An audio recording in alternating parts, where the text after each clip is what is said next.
Yesterday, in the middle of Nairobi's central business district, a wall went up. Not a government wall, not a billboard for a phone company or a political rally, a wall of names, 537 names to be precise. Women killed in Kenya since 2016. These were printed in black on white, mounted in a public street while traffic stopped, while women in white t-shirts carried an empty coffin through the city, while a former Chief Justice walked along among them. And at the bottom of that wall was one sentence: "Stop femicide in Kenya." The organizers also issued a clock. 40 days. They're giving this government 40 days to respond, to declare a national crisis, to investigate cases, to protect women and children, or we march again. Today is day 12. Run the tape starts here.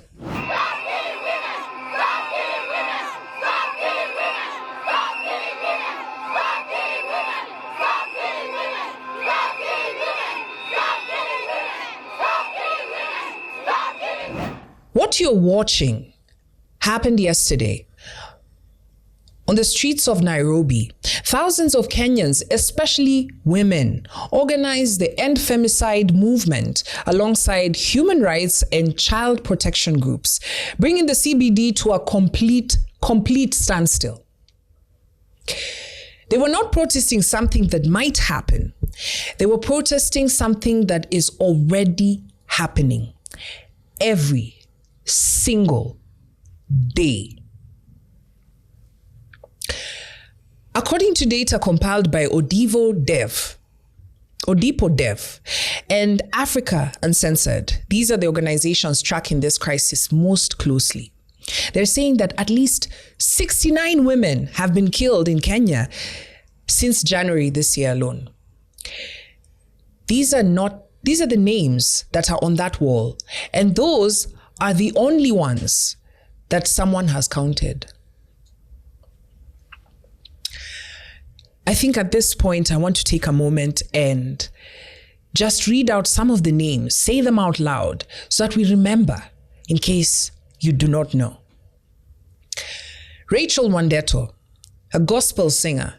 She was attacked and doused in petrol and set alight.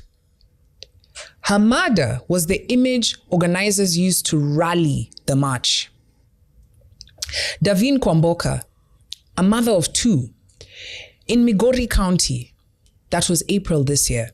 Her husband and two other men were caught on CCTV attempting to dispose of her body. Anita, in Nakuru, she was stabbed to death by her husband, a KDF officer, in front of their young child.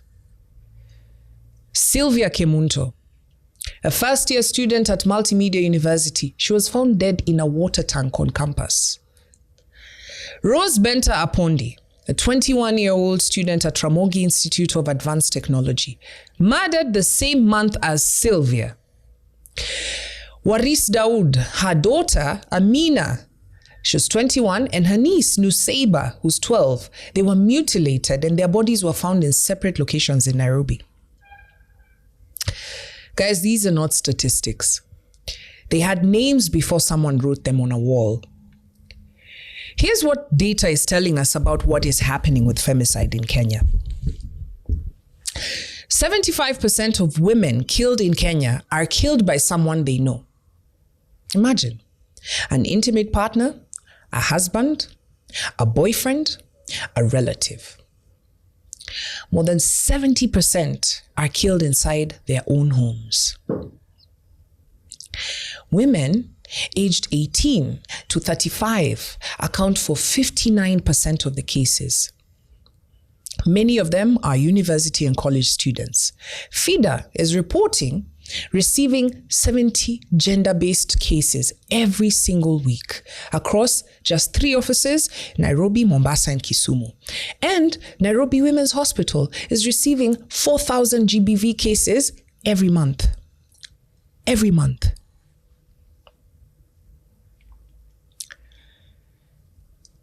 Activist Veronica Were, who works in Nairobi informal settlement. She said yesterday that she's been following these cases, but most of them, they end in silence. In silence. That's just how the system has been working when it comes to femicide in Kenya. A woman reports, she's sent to a dispute resolution process or told to go home, or the case is filed and then silence. Silence. This is clearly a national security crisis because every delay is a life that might be lost. So, what has the government done? Let's be precise, because precision matters. January this year, the government set a task force. They were formed to address the femicide crisis. That task force has proposed chemical castration. They're saying offenders and chemical castration for offenders and criminalizing out-of-court settlements in GBV cases. Last year, 2024, the president pledged 100 million Kenya shillings towards a safe home and safe space campaign. In 25, a specialized police unit was formed, bringing together homicide investigations, forensic experts, and criminal intelligence analysts, specifically to investigate femicide. But as of yesterday, the government has made no public response to the march. The protest organizers issued their 40-day ultimatum. 12 days have passed before women carried a coffin through the capital. The government has said nothing. Kenya is committed in writing at the UN to end GBV by 2026, this year. That is the deadline. It's this year. We are in the middle of it, this one. Yesterday, there was something new at the march, a word that didn't exist in Kenyan public discourse 2 years ago: pedicide. This is the killing of children, because this crisis has now expanded beyond femicide. The government's own data from the Child Protection Information Management System is recording 10,581 children protection cases between January 2025 and March 2026. That's a staggering number. Let me give you some more numbers. 1,152 child abductions, 1,636 missing children, 173 cases of child trafficking, 2,378 children. 22% of all reported cases still remain accounted for. So, a 25-year-old student called Masi Wanjiko said this yesterday at the march, and I want you to hear this. She said, "It is traumatic, and I don't know if I'm next." She was talking about herself, not about statistics, but about herself. The End Femicide movement has given this government until July 11th, 2026. That's 40 days. They're demanding that femicide be declared a national crisis, that investigations be accelerated, and that the cases that had been closed be reopened. That femicide be codified as a standalone criminal offense under Kenyan law. That the missing children crisis be treated with the same urgency. We'll be tracking every single one of those 40 days right here on Run the Tape. We will be at the Ministry of Interior. We will be at the Director of Public Prosecution's office. We will be asking every week what has happened, who has been charged, which cases are still, in the word of the activist from the slum, silent. Because the women on that wall were not silent. They were ignored. That's the difference. If you're watching this and you have a name that should be on that wall, a case that was filed and forgotten, a report that was dismissed, the End Femicide movement's contacts are on our screen right now. We're on day 12. We have 28 days to go. Run the tape.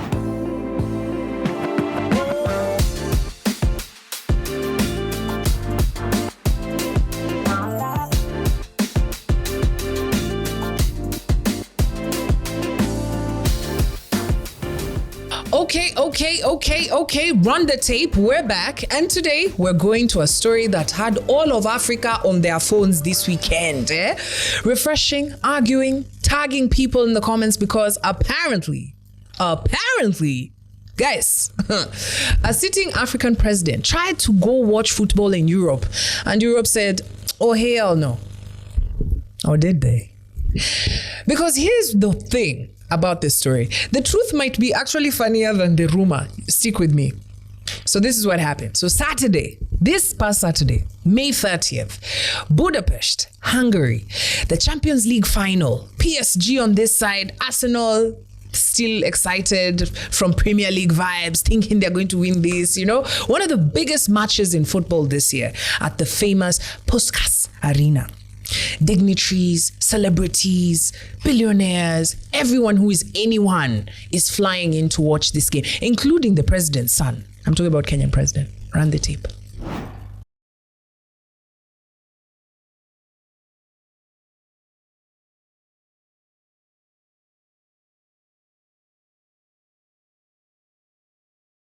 While this is happening, allegedly, DRC President Felix Tshesikedi decided he wanted to be there at the stadium as well.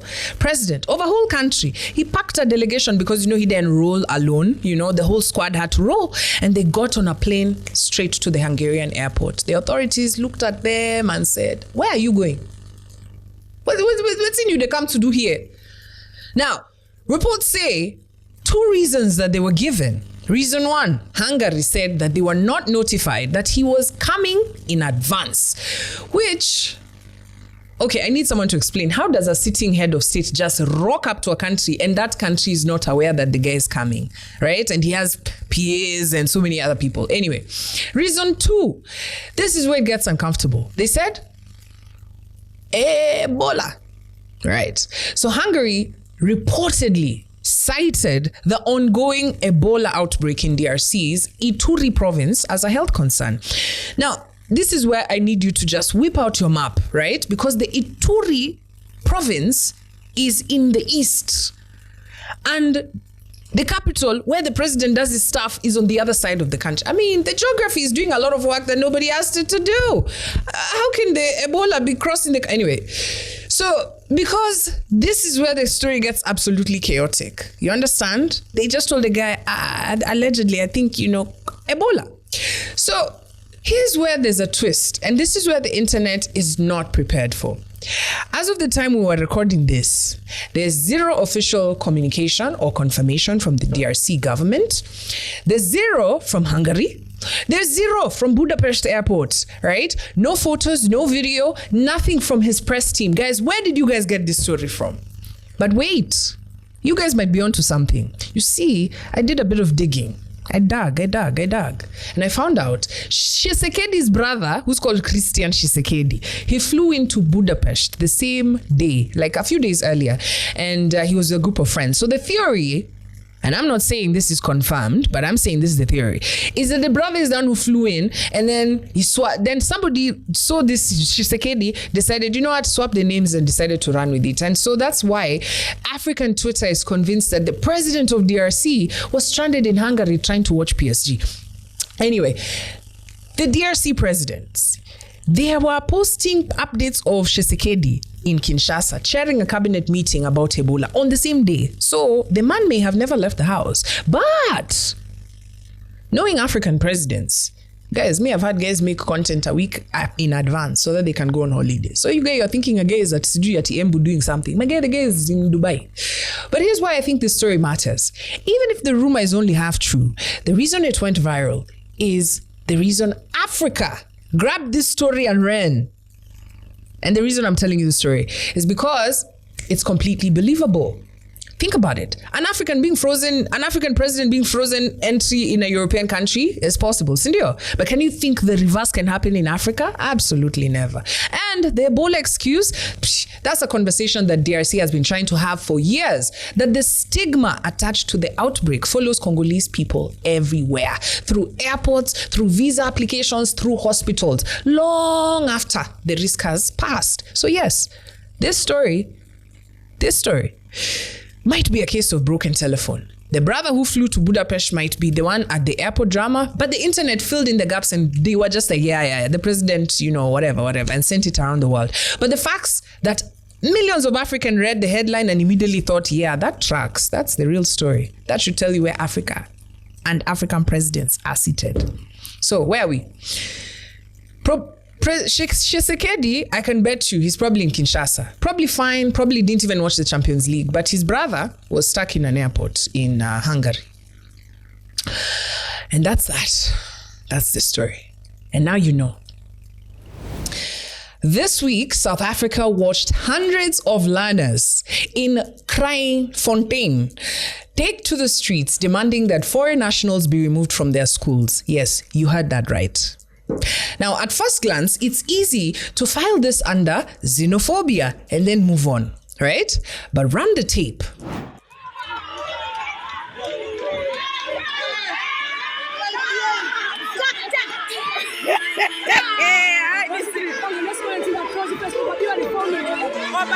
What happens when teenagers start repeating the same anti-immigrant arguments they've been hearing from politicians, from activists, and pressure groups? What happens? Because here's what's striking. Those aren't unemployed adults, my guys. Those ones who are protesting outside those government offices, those are school children. Children's. Pupils, children who are too young to have understood or participated in most of the political debates around migration, but apparently too young to have made immigration policy, too young to have caused economic problems, but they are angry. What are they angry about? Not only that, they have already identified a group to blame. And that's where the story gets uncomfortable for South Africa. Because this country is facing a real crisis: youth unemployment, overcrowded classrooms, housing shortages, crime, struggling economy. But instead of directing that frustration to institutions and systems or policymakers, the anger keeps finding a more visible target: immigrants. It's a pattern. We've seen this across the world. Where opportunities become scarce, people don't always blame the system that created the scarcity. They blame the person standing next to them, competing for the same opportunity. Now, the question isn't whether South Africans are frustrated. They are. The question is, why is that frustration increasingly being translated into anti-immigrant movement that is now reaching schools? It's because children are marching against migrants today. What political language are they inheriting? Who taught them that the biggest threat to their future is the foreign national in the next classroom rather than the failures of the state? And that happens when an entire generation grows up believing that removing a group of people is easier than fixing a broken system. That's the tape. And maybe the most important thing to watch isn't the protest itself, but it's how the young protesters are becoming. Everybody keeps asking whether Ghana and South Africa are having a diplomatic row. Maybe that's the wrong question, because the real story isn't about the governments. It's about the collapse of the Pan-African dream. You see, for decades, Africans were told that the continent's future depended on unity, that borders mattered less than solidarity. South Africa's liberation struggle was supported across the continent. Countries like Ghana stood with the anti-apartheid movement. Ni apartheid ama ni apartheid? Politically, diplomatically, and morally. Now, fast forward a couple of decades, hundreds of Ghanaians are boarding flights home because they are no longer safe. They don't feel safe in South Africa. Chale is bad, right? And suddenly, the question becomes, what does Africa unity mean when Africans are fleeing from other African countries? What's happening isn't just a migration story, guys. It's exposing a contradiction. South Africa wants to be the economic hub of Africa, Sindio. But economic frustration is increasingly being redirected to other Africans. And Ghana's response has been interesting. They're not declaring war. They're not cutting ties. They're doing something more powerful. They're turning the issue into a continental conversation. They're taking it to the African Union and forcing Africa to confront the difficult question: Can Pan-Africanism survive if ordinary Africans feel unwanted in very in the very countries that they preach it? Think about it. Can you feel like a Pan-Africanist if you don't feel safe in an African country? Guys, there's been a lot of chitty chatter that South Africa has been kicked out of Ghana for mining. Is that true? That's not what's happening, guys. Let's run the tape, because the truth is a bit more complicated and more interesting. Ghana hasn't kicked out South Africa mining companies. What it has done is something quieter but far more structural. It's tightening control over its mining sector. New rules are pushing major mining players, including companies operating across West Africa, to shift more of their operations contracting and ownership into Ghanaian hands. In other words, less exit, more control. But here's where the story gets sensitive. At the same time, tensions are rising across the continent over xenophobia in South Africa. So Ghanaians are being evacuated. Political pressure is building and public anger is rising. So when Ghana talks about restructuring mining contracts, the people start reading into the political lens. Is there economic reform or quiet retaliation? And that's where the confusion starts, because Ghana's mining policy didn't begin with South Africa. It began with a familiar African story: resource, wealth that leaves the country faster than it builds it. So governments across the continent are now asking harder questions. Who actually benefits from Africa's minerals? Who?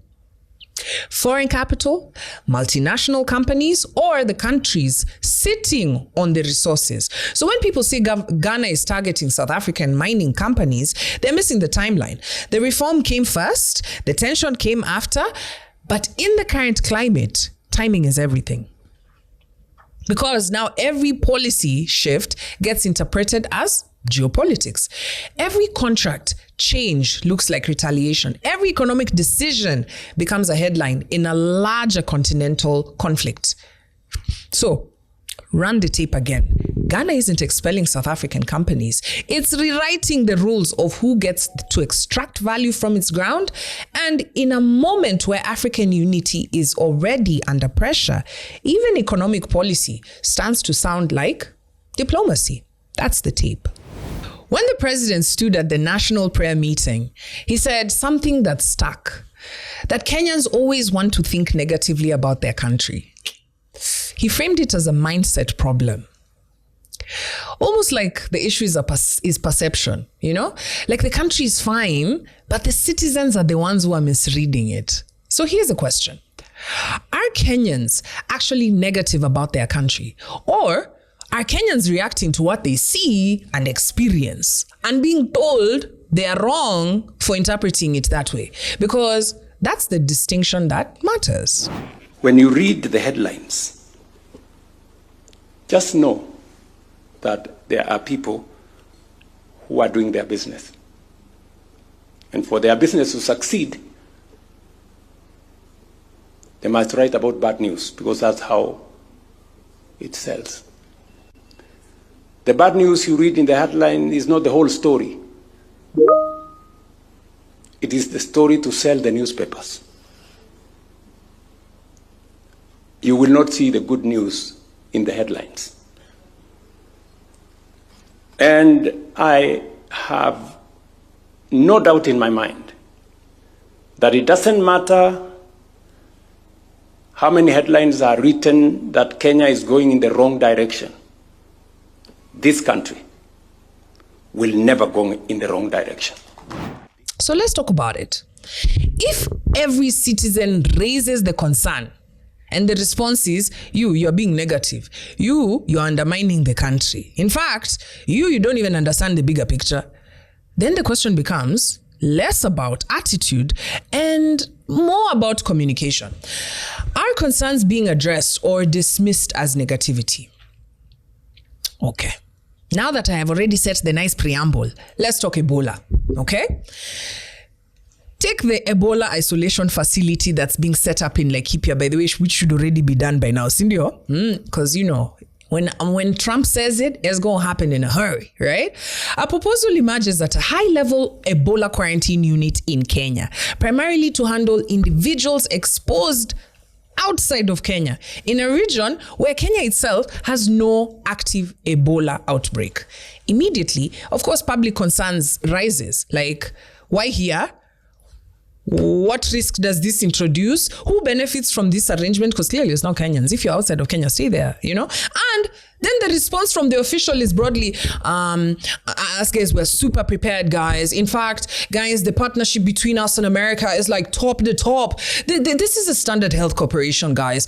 But critics are asking a different question.